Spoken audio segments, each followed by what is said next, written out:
नमस्कार मित्रांनो, मी मंदार नाईक आणि आपल्या सगळ्यांचं आपल्या द फायनान्शियल सॅव्ही चॅनलवर स्वागत करतो.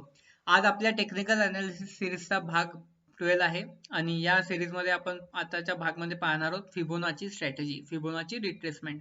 तर खूप इम्पॉर्टंट अशी फिबोनाची स्ट्रॅटेजी आहे. याच्यावरनं तुम्हाला रेजिस्टन्स आणि सप्लायचे लेवल काढायला खूप हेल्प होते. तुम्ही याच्यावरनं बाईंग आणि सेलिंगचे कॉल पण तुम्हाला घेऊ शकता किंवा इन्व्हेस्टमेंट कशी करायची हे पण तुम्हाला याच्यावरनं कळू शकते. जर तुम्ही इंट्राडे करत असाल तर आपला एक रूल आहे, तो आहे रिस्क टू रिवॉर्ड 1:2 पाहिजे. या हिशोबाने या स्ट्रॅटेजीमध्ये तो रूल आपल्याला फॉलो करायचा आहे. तर बघूया आता फिबोनाची स्ट्रॅटेजी काय असते. तर आपण आधी बघून घेऊया फिबोनाची ही वापरायची कशी, ही आपल्या चार्ट्स मध्ये लावायची कशी, कुठून आपल्याला लावता येते. मग याचा आपण सिग्निफिकन्स पाहूया की हा रेशो आपल्याला काय सांगतो, याच्या मागचं लॉजिक काय, आणि मग आपण पाहूया की याच्यावरनं बाय सेल आपल्याला कॉल कधी जनरेट करता येतो. तर हा आहे शिप्ला कंपनीचा शेअर. ठीक आहे, हे काही रिकमेंडेशन नाहीये, इथे जस्ट आपण एक एक्झाम्पल म्हणून याला पाहतोय. तर आपल्याला काय करायचंय, हा चार्ट ओपन झाला की इकडे जायचंय. इथे गेल्यावर याच्यावर क्लिक केलं की इथे आपल्याला हे मेनू ओपन होता. ठीक आहे, इथे जाऊन आपल्याला फिबोनाची रिट्रेसमेंट वर क्लिक करायचं आहे. आता एक इम्पॉर्टंट रूल असा आहे की जर मार्केट वर चाललंय म्हणजे अप ट्रेंडला आहे, तर आपल्याला लोएस्ट पॉइंटला क्लिक करायचा आहे, जो की हा आहे, आणि जो त्या स्क्रीनवरचा हायएस्ट पॉइंट आहे तोपर्यंत याला घेऊन जायचा आहे. ठीक आहे, सिम्पल आहे. जर अप ट्रेंडला आहे तर लोएस्ट पॉइंटला जायचं, आणि जर डाऊन ट्रेंडला आहे तर म्हणजे अप ट्रेंडला असेल तर इकडनं वर जायचं, आणि डाऊन ट्रेंडला असेल तर वरच्या पॉईंट पासून खालच्या पॉईंटला टच करायचा. तर असा हा फिबोनाचीचा ग्राफ तयार होतो. आता हा ग्राफ आपल्याला काय सांगतो, तर ह्या इकडे तुम्हाला काही पर्सेंटेजेस दिसत असतील किंवा काही नंबर दिसत आहे, जसं 0.78, 0.61, 0.5, 0.38, 0.23 आणि वरती 0 आणि खाली 1 आहे. तो या नंबर्स आपल्याला काय सांगतात की या एक एक लेवल जे आहे ना, ते एक एक सपोर्ट आणि रेजिस्टन्सचं काम करते. तर या केसमध्ये समजा इथून आपण ड्रॉ करतोय, आता आपल्याला वाटतंय की हा किती पडेल अजून. ठीक आहे, किंवा हा इथून आता जेव्हा आता इथपर्यंत समजा शेअर आलेला आहे, आता इथे आपल्याला वाटतंय की मी इथे बाय करू की हा याच्या पुढच्या लेवल्स कशा राहतील, रेजिस्टन्स काय काय राहतील याच्यामध्ये.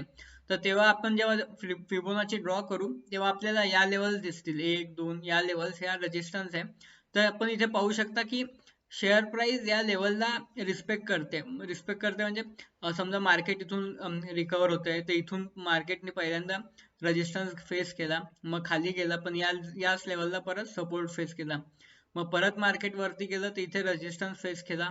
मग मार्केट परत वर गेलं तर इथे परत रेजिस्टन्स फेस केलाय, आणि मग परत वर जाऊन इथे रेजिस्टन्स फेस केला. मग इथे परत त्याच लेवलचा 0.38चा सपोर्ट घेतला.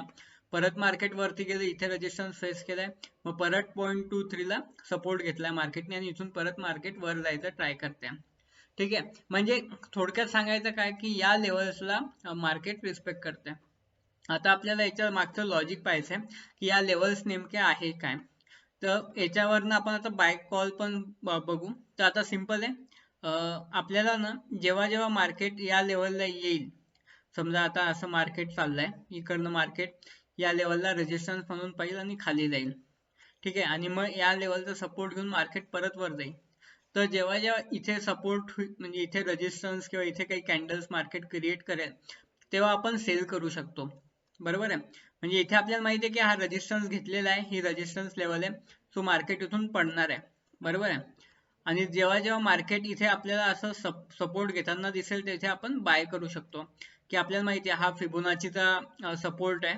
सो हा मार्केट याला रिस्पेक्ट करेल आणि इथून मार्केट वर जाईल. आता आपण एक्झाम्पल पाहूया. आता TCS चं एक एक्झाम्पल पाहूया, हे पण एक एक्झाम्पलच आहे.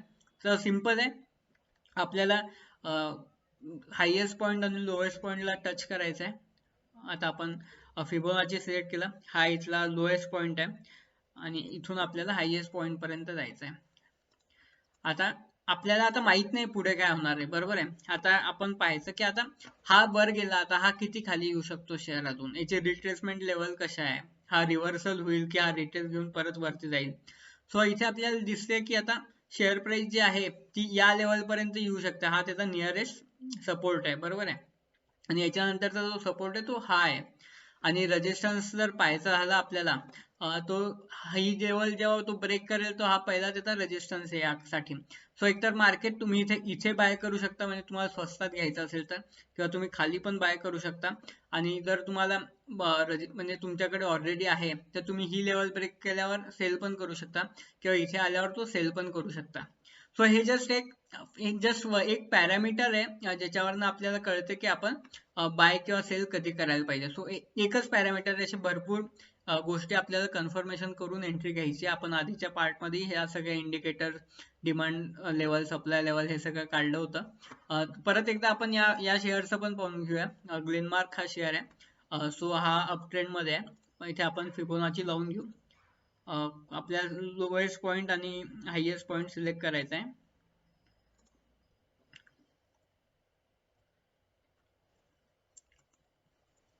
तर इथे आपल्याला दिसते की या लेवल्सला मार्केट रिस्पेक्ट करते. बघा इकडे गेलं, इथे सपोर्ट घेतलाय, इथे सपोर्ट घेतला, इथे रेजिस्टन्स घेतला, परत याच लेवलवरनं रेजिस्टन्स घेतला, मग मार्केटने परत सपोर्ट घेऊन मार्केटने वरती रॅली केली आहे. परत इथे आता सपोर्ट म्हणजे इथे रेजिस्टन्स घेतला आणि मार्केट खाली चाललंय. सो आता खाली किती जाऊ शकतं तर ते या लेवल पर्यंत येऊ शकते, मग इथून परत ते रिव्हर्सल होऊ शकते. ठीक आहे. सो आता याच्यात इम्पॉर्टंट पॉइंट जे आहे, सो ह्या खूप इम्पॉर्टंट पार्ट आहे. जर मार्केट 0.38 लेवल पर्यंत आलं, जर इथून मार्केट रिव्हर्स होते 0.38 लेवल पर्यंत, तर याला आपण म्हणतो की हा रिटेस्ट घेऊन मार्केट त्याच डायरेक्शनला चाललेलं आहे. ठीक आहे. जर मार्केट 1.8 लेवल पर्यंत आलं तर याचा अर्थ असा असतो की मार्केटनी आता पूर्ण आपलं डायरेक्शन चेंज केलेलं आहे आणि मार्केट त्याच डायरेक्शनला जाणार आहे.